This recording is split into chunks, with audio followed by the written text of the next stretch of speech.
the Dale City Eagles Coaches Show with Cody Sparks, head coach Mike Dunn, and special guests. Brought to you by Gregory Sporting Goods, Nightfall Haunted Territory, and Redline Jiu-Jitsu. Coach Mike Dunn appears courtesy of Middale and their sponsors, First National Bank, Oklahoma Sports and Orthopedics, Rose State College, Hudeberg, Select PT, Professional Recyclers, Raising Cane's, Safari Dental, Buffalo Wild Wings, Black Bear Diner, First Point Insurance, Papa John's, Triple Elite, Marco's Pizza, and Whataburger. Here's your host, Cody Sparks.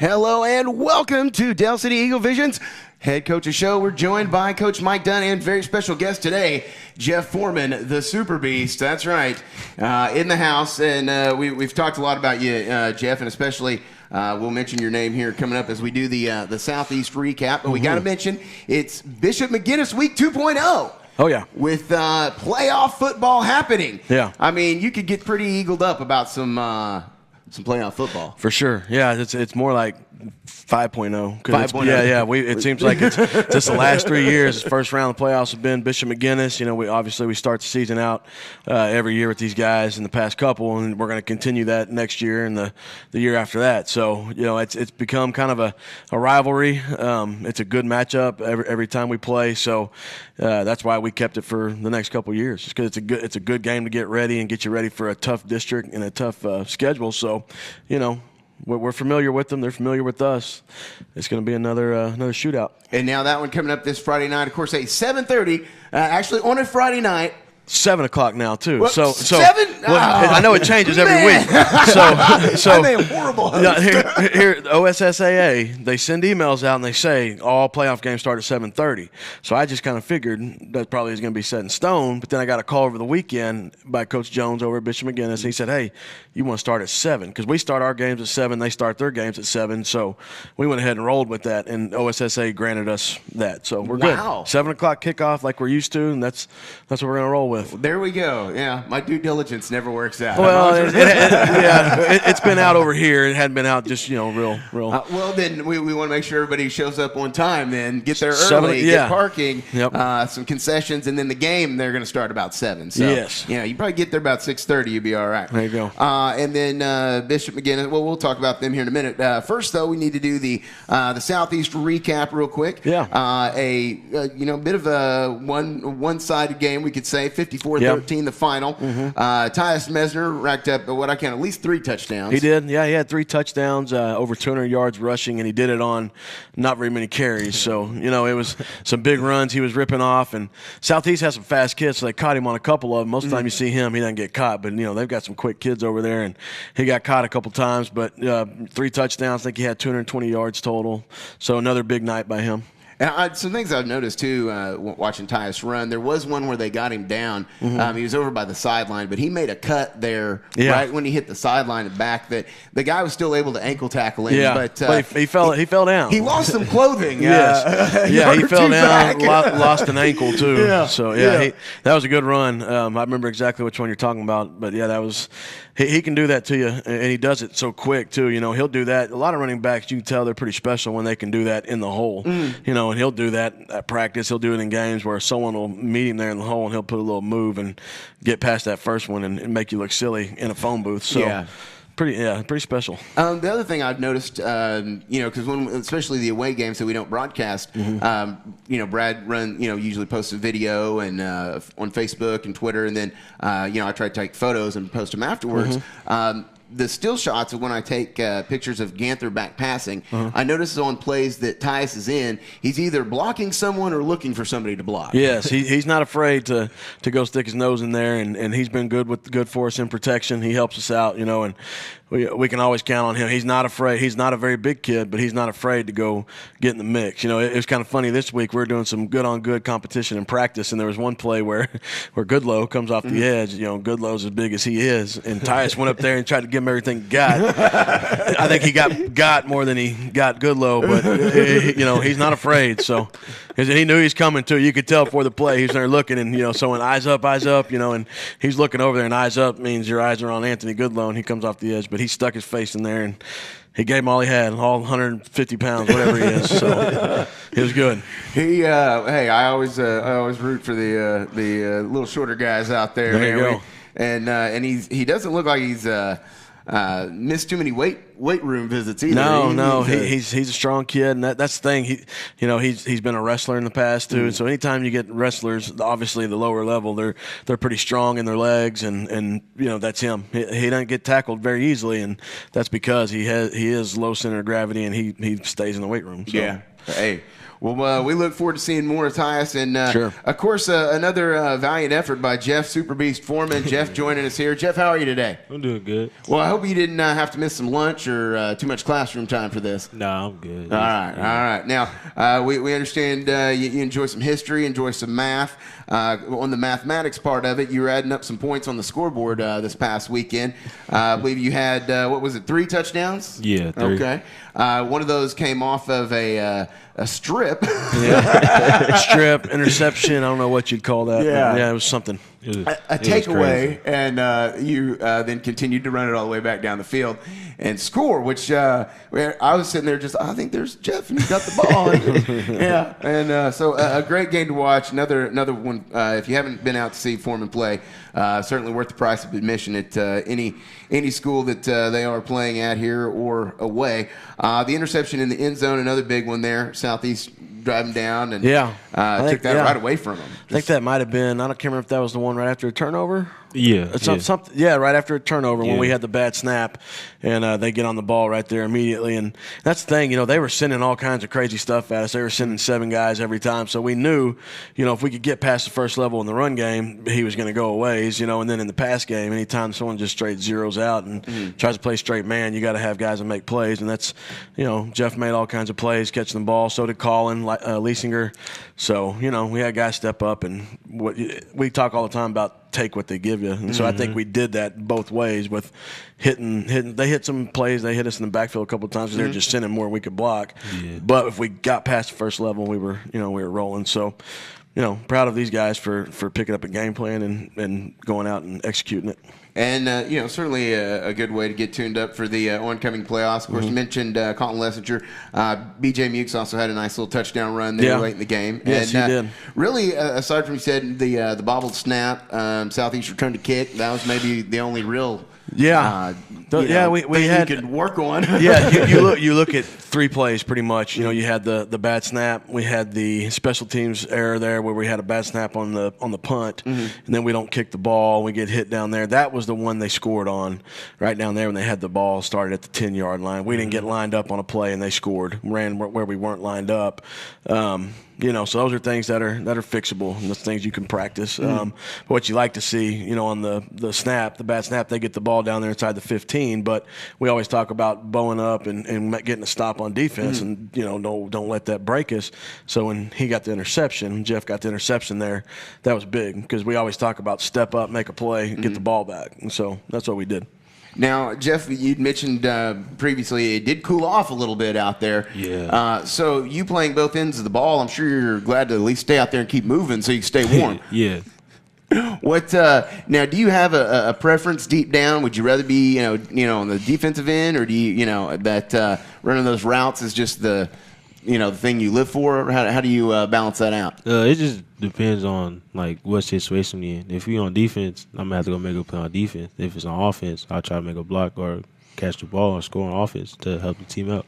Nice. And you've certainly caught a number of those we've noticed this year. I don't know your total numbers on touchdowns and yards, but it's up there. It's been adding up. We've it's up around 1,000 yards receiving, and he's got 45 catches for about 1,000, somewhere around there. I think it's 13 touchdowns receiving, 12, 13, but he's got a couple pick sixes.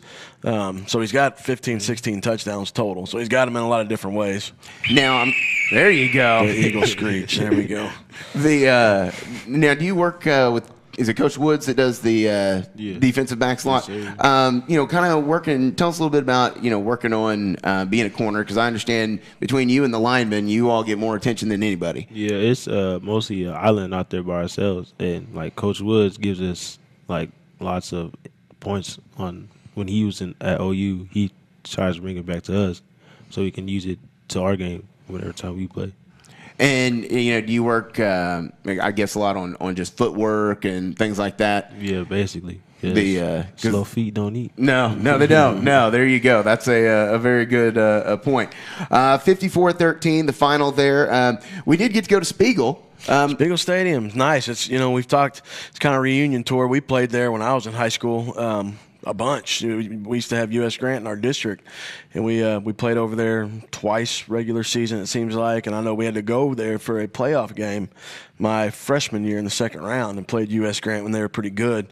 So, it's a lot different back then. Yeah. It wasn't as nice, but they've done a really good job with that stadium. I mean, the really sharp, really, and it's not immaculate or anything like that. It's just a basic, pretty simple deal, but it's really nice. So that was fun. That was good to see that Oklahoma City's putting some money and putting some attention to the facilities that were much needed. Because I've heard Taft kind of the same way now.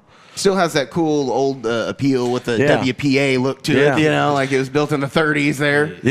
That was cool to see. Just because there's some things that you look at there and you think, man, there's some things that we could do over here at our place, and you can get an idea of what other people have in the city, and you want to stay up, and you want to keep updating your facilities and making sure that you're staying up with keeping up with the Joneses. So it was good to see. Well, Brad and I are going to start checking Craigslist for jumbotrons. We've decided because we could use one. We saw the screen over there and we got a little we got screen envy. I won't lie. I'm like, man, when did they get that? Did they just put that up while we were here? I can't believe I didn't notice it. I never looked up and even saw that the screen was on. And I don't know that they were running replays mainly, but it was just they were showing the action on there. So there was a screen up there, and like I said, when we first got there, we didn't notice. Of course, we were walking down the sidewalk along the road where there was some illegal street racing going on. So that's where it happens. Oh. Right there. What's funny about that is Jeff actually went to Southeast as a freshman, so that's why it's funny. You could kind of tell, like, when they try to throw the ball up, they know him, and they try to throw the ball up on him over there in the end zone, and he goes and gets the interception. I think he was a little more geared up for this game. He's geared up for all of them, but you could tell there was something extra there because he wanted to make sure he did well against some of the old buddies and old coaches. And well, I think they'll remember your number for next year. Put a dent in them, that's for sure. And Jeff, you're only a junior, but certainly a big impact on the team.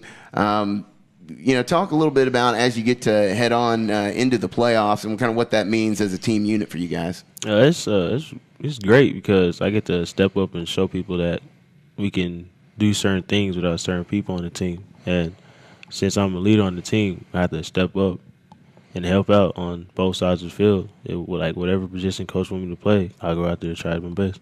I like it.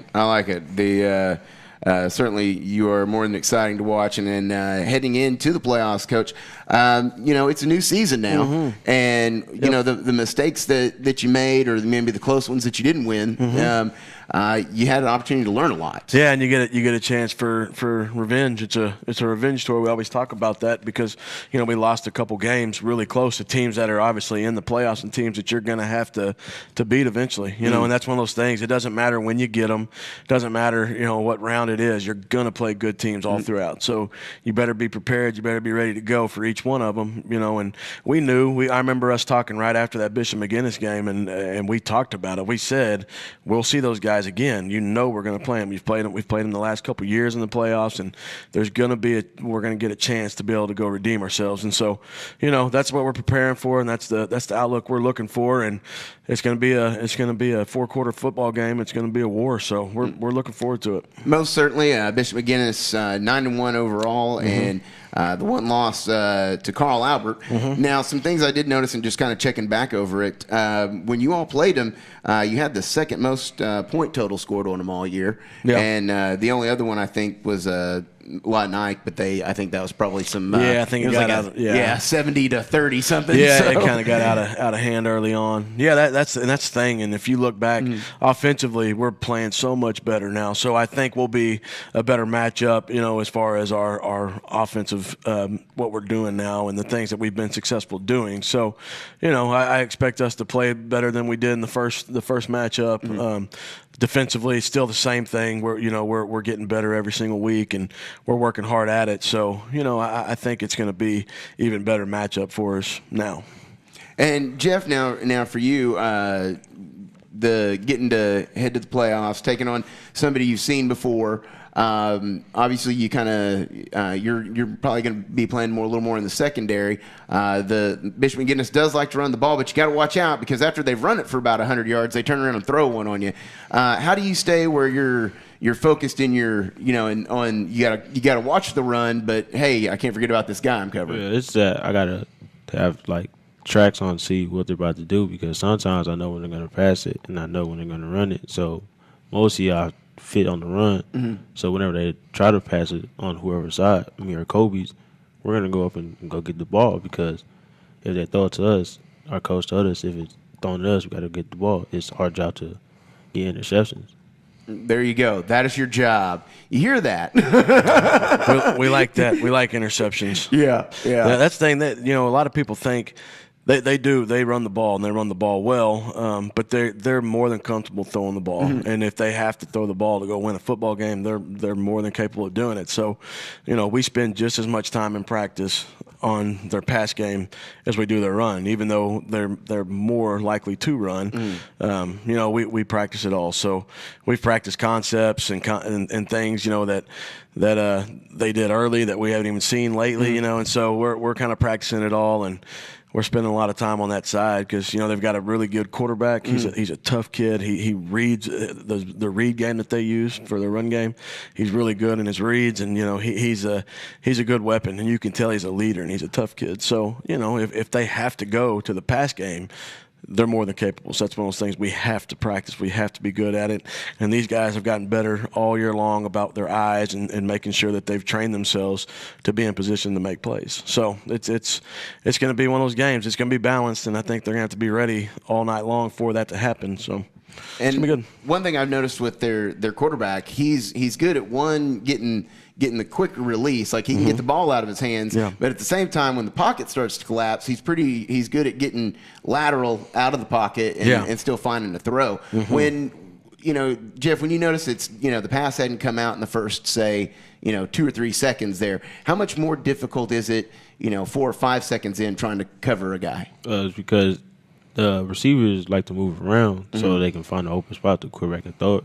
So us defenders, we got to find out where our man's at so we can see where he's at if they try to throw it to whoever's open. Yeah. We always teach our guys that stay with it. It doesn't matter. It's not their job to come up and leave somebody just to go try to get the quarterback. That's not their job. So we always tell our guys, you stay with your man no matter what. And, it's one of the good things about practicing kids on both sides of the football is he understands scramble drill. So he knows whenever that quarterback, when he breaks the pocket and he goes, if he's the short guy, he's probably going to go deep. You got to go with him. It's the same thing. If he's the deep guy, he's probably coming back to the ball. So, you figure those things out as a guy that plays both ways. Mm-hmm. He can use what he knows as a receiver to cover and knows what those guys are going to do. So football is pretty much all the same. Everybody's got different terminology and different names, but it's all pretty much the same. So it helps knowing both sides of the ball.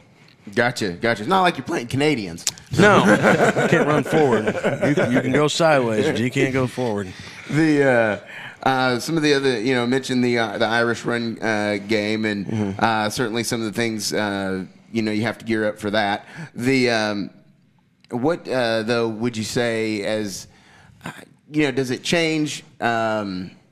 With it being obviously playoff football, it's kind of win or go home. Yeah. What other emphasis do you try to build up this week? Either with the student body or those kind of things. Well, we got some cool stuff going on. We actually got 2 fan buses, and so for all of our kids, it's $2, and they're going to get. We had some boosters, some alumni guys that have stepped up and said we want to buy 100 tickets for students. Wow! So it's a $7 ticket, and we had these guys step up and say we want to buy them, and so it's $2 to get. We have 2 fan buses. It's $2 to get on the bus, and when you spend that $2, it gets you the free ticket, it gets you a T-shirt, and it's going to get them noisemakers.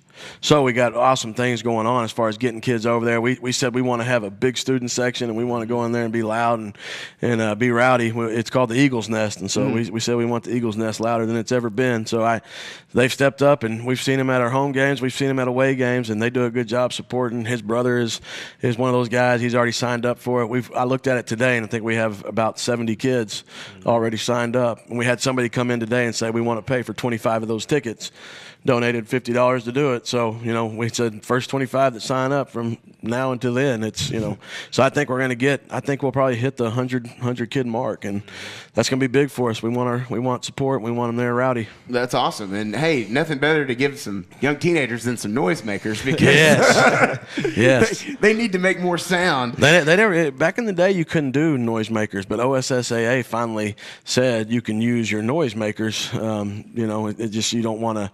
There's you can't be over the top with it, and so I know we'll have people up there that can help them and let them know when and when not to. So it's going to be good. I think it's going to be fun to see. In Norman, we had because we had mid highs and stuff. We had the Central Roughnecks, real original name there. But but we even went and made our own paddles and stuff. And so we would show up to games like basketball games and stuff, and we'd walk in, and there was a couple of schools that did not let us in with our paddles because they thought they were weapons. It's like, no, we just beat them on the pads on the wall. Is that right? No, I'm not getting in with them. It's a weapon. Yeah, and I think they frowned on the Ooga horn back in the day too. I think we got that confiscated in the stands once.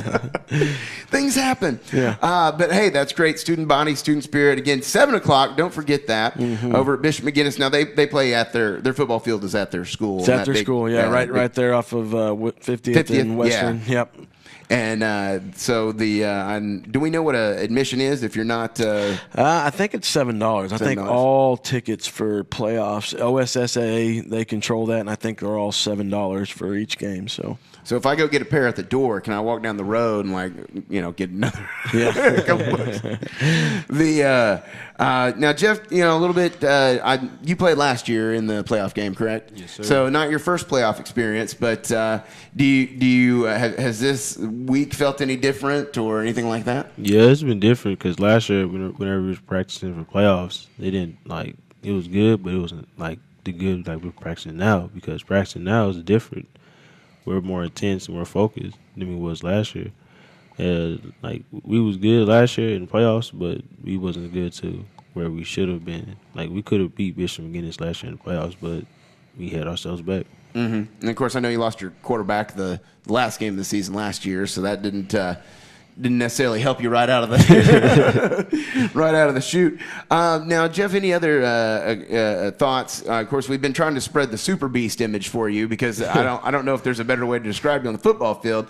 So hopefully that will catch on more as time goes on. But any other thoughts or kind of recap of this year, memories that you want to share with everybody? I just got to give it up to the coaches for giving me the ball and let me do what I do best, and that's go score or make a play. It's all up to them. There you go. So you just need to get Jeff the ball more is what I'm getting over here. We try. That's always a good plan. We try to scheme up ways to give him the ball each week, and he makes the most of it when he gets those opportunities. So it's been fun to watch him work. Oh, yeah. I'm pretty sure Keyshawn Johnson wrote a whole book about, hey, throw me the ball. In some other words. Yeah. I think is how he did that. Yeah. But no, that's one of the things to his credit. He's a guy that I tell people all the time, he's a guy, he's not selfish.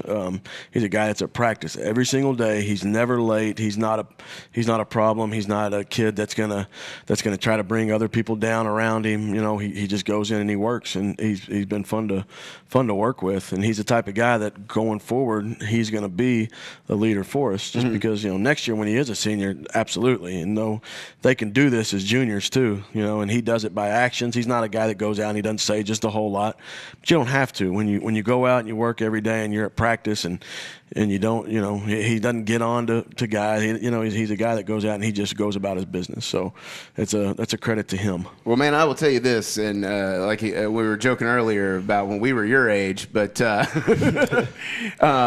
if you work as hard at anything in life as you do at football, man, you'll be successful. So just keep that attitude towards things going, and it will pay off tenfold for you, I promise. Generally as we wind things up, of course, mentioned Bishop McGuinness, the opponent. We take him on the 5.0, as you mentioned. Fast and Furious. Yeah, Part 8. Got my rag top down so my hair can blow. Yeah. That was a Vanilla Ice line. You probably ain't heard of him either, but when I was in 5th grade. So, but 7 o'clock, get there early, get yourself a seat. Wear your red and white, or are we going for anything else? I think we're going to have a lot of red on this week is the plan. You know, we've got some playoff shirts, and we got red. I think the shirts we're going to get the kids are going to be red. So, you know, that's the thing. They're going to get off that bus, and we've got shirts for them ready on the bus. So hopefully they'll have something on under it because it's going to be a little chilly. bit cool out there. But bring your blanket. Yeah, I think red's the go-to this week. You know, big time matchup, big time atmosphere. It's going to be fired up, get your red on. It's the playoffs. This is the best time of year. We tell our kids all the time, let's go be 4-0. That's the plan. Get your eagle screeches ready to be sent out upon the masses. There we go. Perfect feel that eagle pride there. All right, now generally we always end with the overtime question of some random thing I come up with about 2 minutes before I ask the question. Again, that great due diligence for you, Coach and Jeff. I'll give you 1 second to think about it. If you could take a vacation anywhere in the world, where would that vacation be? Wow. That's a tough one because there's a lot of places I want to go. I don't know. I'm sure probably Ireland is not going to be the first. That's funny. That's where we're Irish in our family, and my dad. It's always Aaron Bra and all that. You know, he loves Ireland, but I don't know. I'm kind of a simple guy, but Colorado. I'd really like the mountains, and it's been a long time since I've been. So if I had some kind of all-paid Colorado trip, man, I'd be happy with that. I know there's lots of other places to go in the world, but I'm not big on leaving the country. So, like I said, I'm simple. I don't want to go to those other places. Too much craziness going on in the world right now. 18-hour plane flight. I don't like. That's the thing. I don't like being on planes. I'd much rather get in the car and drive 12 hours to Durango instead of fly anywhere. So, yeah. How about you, Jeff? You got any plans to travel abroad? I'll say the Bahamas. I like the beach and the sun. Got to look good for the girls under it. You know what I mean? There you go. The chance to take his shirt off. There you go. Hey, he has been lifting. The other day, when he first got here, we saw he's talking about he's bird chested, but now he kind of has got some. He's kind of growing into it a little bit. He had his shirt off the other day in the locker room, flexing on everybody. So he wasn't doing that 4 months ago. He's been in the weight room though, so we're getting better. We're getting bigger. Well, that is a bonus. So the Bahamas, Colorado, of course that little cooler. Man, I like the mountains. I like snow too. There you go. Would you go more like the summer? Colorado's awesome because man, it's I've done it all. Beautiful. I've done all. I've done summer. I've done spring there. I've done the winter. Spring break's probably my favorite because there's times I remember going there when I was 19 years old in college and we were skiing and we were skiing in a t-shirt up there. It was 60 degrees up there around the top of the mountain. So man, I love all seasons of Colorado. I just like the scenery and it's a great place. I went skiing once and fell off the lift. So man, yeah, I've got some lift experiences too. I've had some bad ones. My snowboarding trip, I came back and I managed to roll my left ankle and my right wrist. And they were both sprained, and I couldn't even grab my shifter in my car, so I was having to shift with my left hand and push my clutch in, and it was a bad deal. I gave up snowboarding. I tried it once, and I lasted about 3 hours and said, I'm going. I think I got snowmobile down to the bottom and got some skis and went back up. There you go. I was wasting time on the snowboard. Just give me the snowmobile. I just need something with an engine, and I'll be fine. I've got some interesting snowmobile stories too. Later date. Well, we will wind it up, Jeff. We appreciate your time and taking away from your studies and your lunch hour to come hang with us and let us sell you on our great nickname that we've come up with. Superbeast. Yeah, there's a song by Rob Zombie when you get time on the YouTubes. Not quite an instrumental, but it's heavy and rocks and you'll like it. We hope. See, when I was in your age, But again, big thanks to Jeff Foreman. Big thanks to Coach Dunn. It is playoff football time in Oklahoma. Oklahoma. Del City heads to Bishop McGuinness this Friday night, 7 o'clock. Get over there, support your Eagles, cheer loud with the biggest, loudest Eagle screech that you can ever muster from the deepest, darkest parts of your football-loving self. So until next time, we look to do it again, and we'll talk to you soon. For DC Eagle Vision, I'm Cody Sparks. He's Mike Dunn. This is Jeff Foreman. And on the technicalities, Dr. Brad Reed. Thank you. We'll see you soon. The Del City Coaches Show is a DC Eagle Vision production. Get all the latest coaches shows and game broadcasts by subscribing to our YouTube page. Follow us on Twitter at DC Eagle Vision and like us on Facebook at Del City Eagle Vision.